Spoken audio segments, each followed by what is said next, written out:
Instituto Olhos da Alma Sã, Goiânia, Goiás. Ana Carvalho, sou psicóloga, com atuação em psicologia clínica e docência, sou professora do curso de graduação em psicologia do Centro Universitário Alfredo Nasser. Esse vídeo compõe a Maratona de Saúde Mental, promovida pelo Instituto Olhos da Alma Sã, e hoje eu estou aqui para conversar sobre um tema que é de grande relevância para a prática clínica, para nós psicólogos em formação, porque nós temos que lidar com esse tema no nosso cotidiano. Nós vamos conversar sobre a ansiedade em tempos de pandemia. E aí eu começo a nossa reflexão pensando numa questão importante. A ansiedade, ela é apresentada a nós desde quando nós nascemos.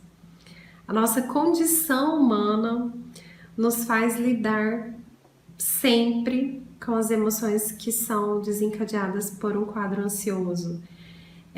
Na verdade, ela pode ser vista de diversos níveis, né? Como tudo que compõe a nossa psique. E a ansiedade, o grande problema é quando ela se torna um fenômeno recorrente.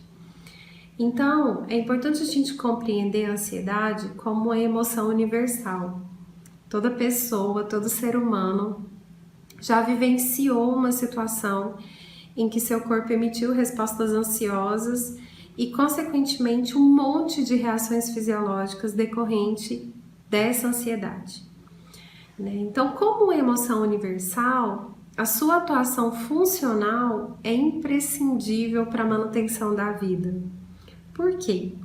Porque é a ansiedade que nos prepara para reagir numa situação ameaçadora, num suposto perigo, é a ansiedade que nos mobiliza, inclusive para trazer soluções criativas para aquele problema naquele momento. Vocês já perceberam situações perigosas que às vezes a gente fala, nossa, como que eu consegui ter esse tipo de reação naquele momento? Possivelmente você estava num quadro ansioso que potencializou as soluções criativas que você poderia dar para aquela situação. Então, na sua manifestação normal de intensidade e de duração, a ansiedade é uma emoção benéfica e é capaz de melhorar o nosso desempenho, né? De fazer-nos acessar as soluções criativas que a gente tem para determinados problemas. Mas, por um outro lado, existe a atuação disfuncional da ansiedade.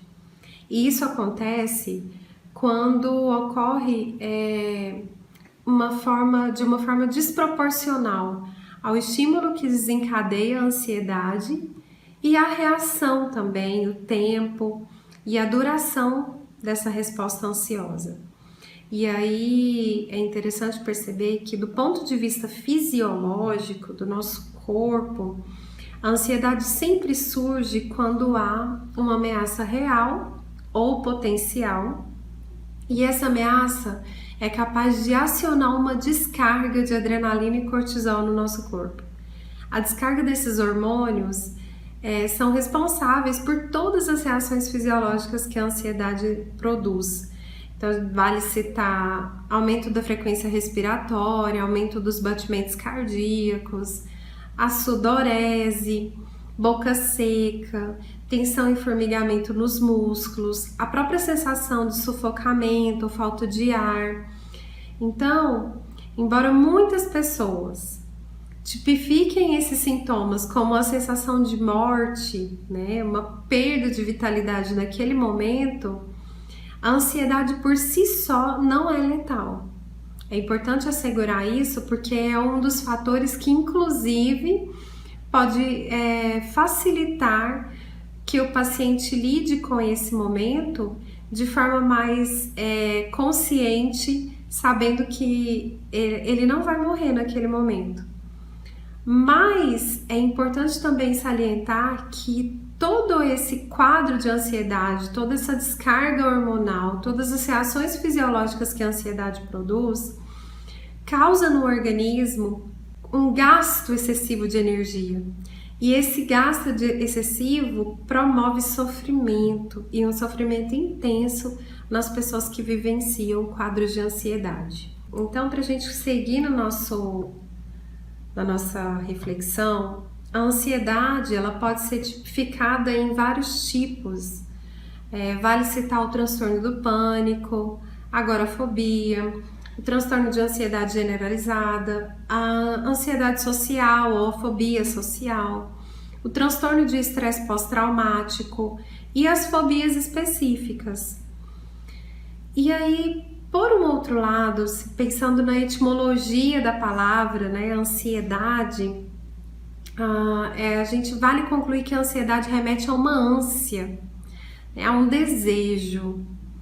E aí a psicologia analítica sempre nos conduz a observar nós, né, o corpo, como constituído por um bios, que é o nosso corpo, que tem desejo, que tem ânsia, e que esses desejos são saciados pelas nossas necessidades básicas. Por exemplo, desejo de ar, desejo de água, de comida e de sexo. E também somos compostos por uma alma, que é a psique. E aí é interessante a gente se perguntar o que essa alma deseja, né? O que a psique deseja? Partindo de uma reflexão dentro desse campo, a alma deseja vida, ela deseja força, ela deseja servir, se doar para outra alma, para as almas do mundo. E esse processo, quando ele não é concretizado, quando nós deixamos que essa alma fique apática às vivências de outras almas, né, a esse mundo, a essa capacidade inata de se doar, né, que a alma tem, nós impomos o sofrimento a essa alma. Então, a ansiedade, pensando nessa relação com o desejo, sempre fala de um desejo de ter, né, um desejo de ter algo que falta ou de se livrar daquilo que incomoda, né, dentro dessa reflexão mais profunda. Então, ela é sempre caracterizada por um mal-estar ou por não estar bem, né, um não estar bem de um organismo.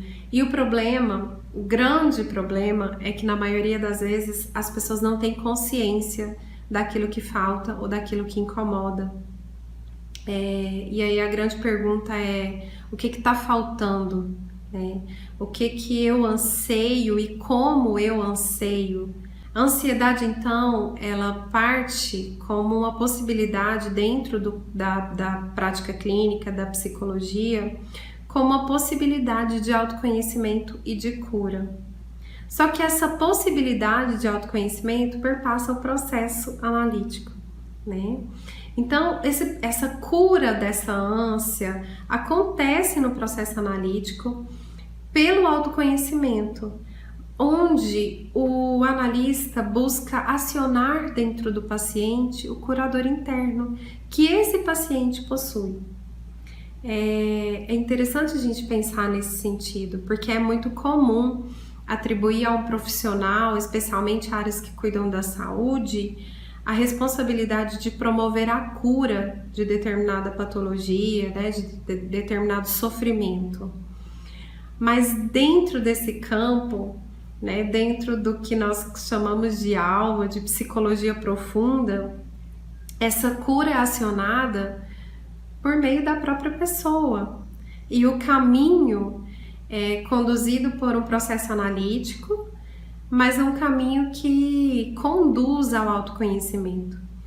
Então, esse processo todo que eu penso, né, sobre lidar com a ansiedade dentro da prática clínica, no contexto analítico, perpassa por uma compreensão holística do ser humano. É importante a gente considerar todas as dimensões que o ser humano possui, né? A dimensão bio, que aí a gente pode pensar no corpo, nesse corpo que anseia, nesse corpo que deseja o suprimento das necessidades básicas. A gente pode incrementar também a qualidade de vida, a prática de exercícios físicos, a boa alimentação. Outra dimensão é a psico, né? E aí a gente remete a essa alma mesmo, a necessidade de conexão dessa alma com outra alma, com outras almas, a própria conexão com a arte, com a música, com o sagrado. A outra dimensão é sócio, né? Nós somos constituídos de relações interpessoais, de relações sociais. E, por último, a dimensão espiritual, que é essa capacidade de acessar o sagrado que existe em cada um de nós. Então, o convite, eu acho que para nós, enquanto profissionais que lidamos com esse fenômeno da ansiedade, começa por essa compreensão holística do ser humano, considerando a dimensão bio, psico, sócio-espiritual. E esse processo todo é que vai conduzir ali, por meio da caminhada na análise, o autoconhecimento desse paciente. E ele poder discriminar, então, o que naquele momento falta, ou o que naquele momento incomoda, né? Qual é a ânsia que ele apresenta naquele momento. Outro ponto importante para a gente refletir dentro da psicologia analítica é a própria questão de pensar esses fenômenos psíquicos a partir de um coletivo. Jung trouxe muito isso, né? O inconsciente coletivo, os arquétipos. Então dá para a gente pensar nesses fenômenos psíquicos a partir desse panorama, dessa visão do coletivo, né? E se a gente for pensar na ansiedade inserida dentro desse contexto coletivo, a gente entende que a ansiedade ela pode ser relacionada como uma atitude em relação à vida. E o próprio contexto que a gente vive, a modernidade, isso conduz, né, essa atitude em relação à vida que é permeada pelo pragmatismo, né, a aplicabilidade do conhecimento, a valorização do conhecimento por meio de seu valor prático, a racionalidade, né, a ignorar os afetos, os sentimentos, essa dimensão mesmo do sentir que nós, enquanto seres humanos, temos. Então, existe essa facilidade de negar os nossos afetos, o próprio consumismo, né? A nossa cultura, esse momento, nos impulsiona o tempo todo a encontrar sempre formas de substituir aquilo que nós temos por algo que a gente considera melhor. A competitividade, e aí vale pensar nessa competitividade não só no âmbito profissional, mas existe sim a competitividade entre pares, a competitividade entre gêneros, a competitividade dentro do contexto familiar. Tudo isso conduz o ser humano a um processo de inquietude e de desconfiança, né? Uma própria desconfiança exagerada do outro. E aí esses reflexos chegam aos indivíduos, chegam a nós, por meio de um modelo sociocultural que norteia, inclusive, a nossa conduta individual.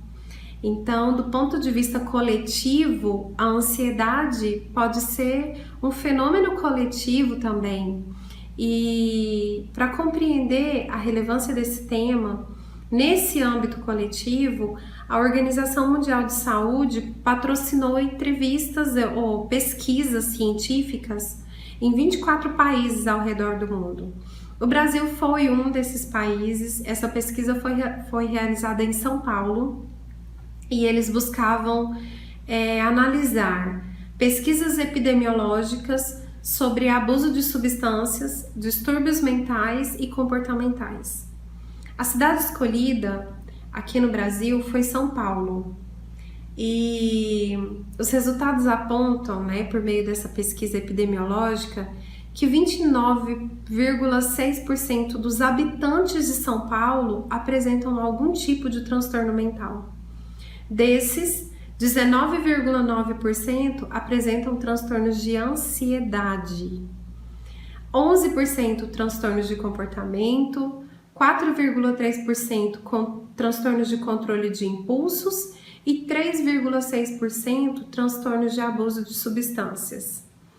E é interessante a gente pensar que essa pesquisa não foi realizada nesse contexto da pandemia e que certamente pesquisas novas que correlacionem esse momento histórico que nós estamos vivenciando, certamente vão apresentar índices maiores, né, relacionados a transtornos mentais, transtornos de ansiedade e que vem acometendo as pessoas como um todo.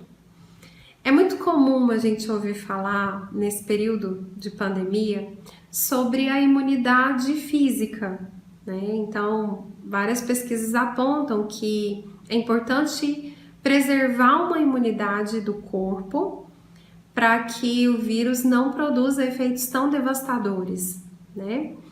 E aí eu fico imaginando aqui, para nós do mundo de cá, como é que funciona essa imunidade e como que a gente poderia correlacionar isso com uma imunidade psicológica? Porque é interessante, esse contexto sociocultural, né, essa atitude em relação à vida, que perpassa por essa ansiedade coletiva que o mundo vive como um todo, já produz uma imunidade psicológica fragilizada. Então, o fato é que várias pessoas já vinham apresentando sintomas, né, quadros específicos de transtornos mentais antes mesmo da pandemia.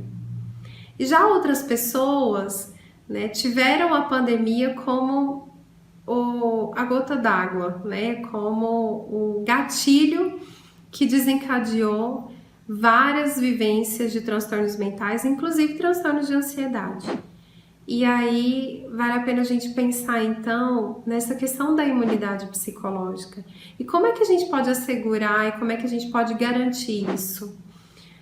O próprio processo analítico, né, esse cuidado mental, se prontificar essa jornada do autoconhecimento fortalece a nossa imunidade psicológica. E agora, dentro do contexto clínico, né, dentro da prática clínica, a gente tem percebido, né, profissionais que atuam nessa área, um aumento muito grande de pacientes que vêm procurando os consultórios com essas queixas relacionadas a quadros de ansiedade, depressão e outros transtornos mentais. E aí é importante a gente pensar que focado, né, nesses quadros de ansiedade, em alguns casos o analista tem que forçar uma dinâmica de contenção dessa ansiedade.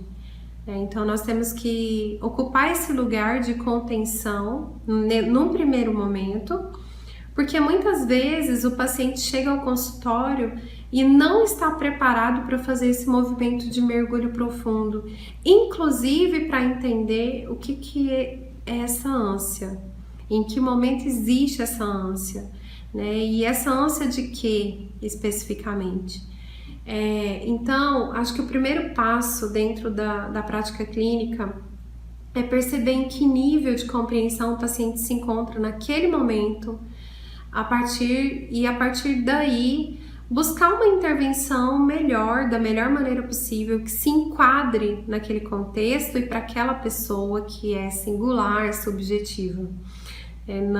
Quando a gente fala de fenômenos mentais, não existe uma receitinha de bolo, não existe um protocolo, como sempre existe, né, em outras áreas de saúde, mas existe acolhimento, existe escuta qualificada, né? Existe esse processo de conduzir o paciente a encontrar esse curador interno que todos nós possuímos dentro de nós. Então, outra ideia assim, que eu acho importante compartilhar é levar esse paciente a pensar que ele deve focar um dia de cada vez. Então, é muito comum nesse contexto que nós estamos vivendo, especialmente agora da pandemia, onde tudo teve que assumir novas configurações, né? A própria família teve que se adaptar a essas demandas, crianças que estão ficando em casa o tempo todo, o próprio home office, né? O trabalho em casa. Então, o nosso lar, ele se tornou um lugar de trabalho, de descanso, de cuidado, né? A nossa casa, ela assumiu novas configurações.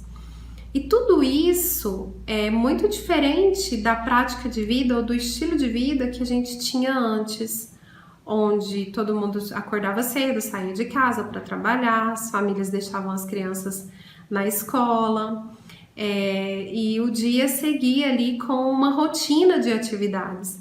Essa rotina foi descartada por um momento.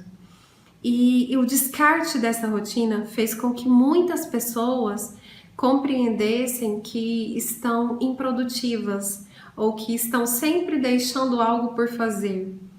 Esse é um dos fatores que eu percebo no consultório e que sempre gera angústia nos pacientes, né? Não estarem produzindo como antes produziam, antes do isolamento social, antes de todo esse contexto. E aí, a própria questão de viver um dia após o outro, se a gente for fazer uma reflexão, remete muito ao tempo, né? E o tempo acaba sendo uma instância que a gente não vê. Existe medidas de tempo, né? Existe o relógio que cronometra o tempo, existem astros que norteiam o tempo, dia, noite. Existe os efeitos do tempo que nós conseguimos observar ao longo da vida. Mas o tempo, ele está em todo lugar, né? E aí existe até aquela frase: nossa, eu não vi o tempo passar, né? Eu me envolvi nessa atividade, ou eu fui ao shopping, ou eu, né, me dediquei aqui a algum trabalho e acabei não vendo o tempo passar. Porque o tempo foge daquilo que é visto mesmo. Nós não percebemos, né, o tempo na sua amplitude, né, na magnitude do tempo. Mas nós percebemos os efeitos do tempo. E então o tempo, ele tem eu acredito, né, que o tempo tem um paralelo com o inconsciente.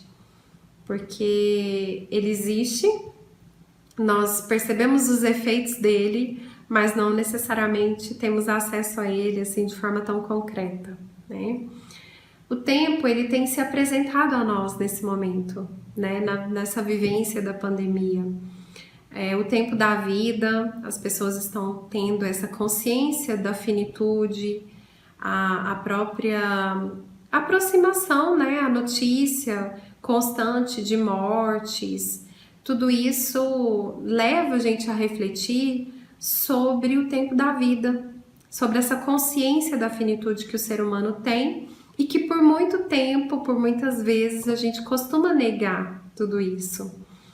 E aí, o tempo ele traz, o tempo leva, o tempo faz com que a gente vá, e esse encontro com essa nossa finitude é um fator que gera muita ansiedade. E é um fator que as pessoas tendem a fugir ou ignorar ou negar de certa forma. Então, o que a gente precisa? Conduzir o paciente a compreender esse tempo, né? Focar nas atividades que são realizadas dentro daquele dia e não se cobrar para que ele produza, né, além do que foi possível naquele dia. Uma outra coisa que a gente percebeu e que ouvimos muito falar, né, no contexto da pandemia era que, que bom, foi então indicado o isolamento social, agora eu vou conseguir organizar a casa, vou conseguir ler o livro que eu deixei pela metade, vou me dedicar aos estudos, à leitura, a assistir uma série, vou dedicar mais tempo a mim, enfim, várias pessoas traçaram metas, né, sobre o que fazerem nesse momento que precisariam ficar reclusas em casa. Acontece que já temos 7 meses e são 7 meses que várias pessoas que realmente tinham determinação de realizar todos esses objetivos que eles elencaram já o fizeram. E agora? Nós continuamos então nessa mesma atmosfera. E aí é importante compreender que esse contexto, esse período histórico, gera fatores que nos predispõem a lidar mais próximo com a ansiedade. E outra questão que eu acho importante compartilhar é que na prática clínica, acho que uma tarefa importante do analista é conduzir o paciente a transcender tudo isso. A função transcendente fala dessa capacidade de transformar em alguma coisa nova o conflito que se instala de forma irreconciliável. Fala de uma integração, poderia dizer assim, entre o inconsciente e o consciente. Fala de um equilíbrio, de buscar um equilíbrio. Transcender fala de crescimento, fala de aprimoramento. E por isso Jung utilizava muito esse termo, e ele inclusive pontua que essa capacidade de transcendência é natural do ser humano. Então a clínica, a prática clínica, ela precisa se prestar a compreender os símbolos que o paciente traz, a compreender o processo que esse paciente se encontra e a possibilitar que esse paciente transcenda, acione essa capacidade de transcendência a todos esses contextos, a todos esses conflitos que são comuns. A própria capacidade de transcendência me lembra um pouco de movimento, E Jung falava que o que é neurótico no ser humano é a inércia, é a rigidez. Então, trabalhar essa flexibilidade na prática clínica e essa função transcendente sempre fala de algo que é ligado à alma, E Jung nos trouxe muito essa alma por meio dessa psicologia profunda. E aí, eu acho que é importante a gente concluir pensando assim: o que o vírus, o que o coronavírus tem causado no psiquismo humano? Como seremos após todas essas vivências? O que essas vivências reservam para nós em um outro momento? E aí, acho que é importante a gente pensar em fortalecer os elos, promover uma psicologia que se presta a essas demandas, em tornar, inclusive, a psicologia clínica acessível às pessoas que estão vivendo tudo isso. E aí vale pontuar as clínicas sociais, o próprio trabalho de uma psicologia clínica para pessoas que não teriam condições socioeconômicas de acionar ou de ter esse tipo de assistência. E fala também de um estado de reflexão que eu chamo de compulsória. É compulsória porque nós não controlamos. Nós simplesmente fomos impulsionados no meio de tudo isso a um monte de reflexões sobre a nossa finitude, sobre reavaliação financeira. Várias pessoas tiveram perdas, ou até reduções de ganhos, vínculos familiares, a própria espiritualidade. E eu acho que, para a gente concluir, vale muito prezar por toda aquela dimensão holística do ser humano, do paciente quando ele chega ao consultório, o bio, psico, sócio espiritual, avaliar essas instâncias ou essas dimensões da vida desse paciente e conduzir ele por um caminho que ele consiga acessar esse curador interno. Como é que a gente faz esse processo de condução? Pelo acolhimento, pela escuta qualificada, pelo encontro de almas. E Jung fala disso, do processo analítico. Então, eu concluo a minha fala com essa reflexão. Agradeço a oportunidade de estar aqui com vocês. Muito obrigada. Instituto Olhos da Alma Sã, Goiânia, Goiás.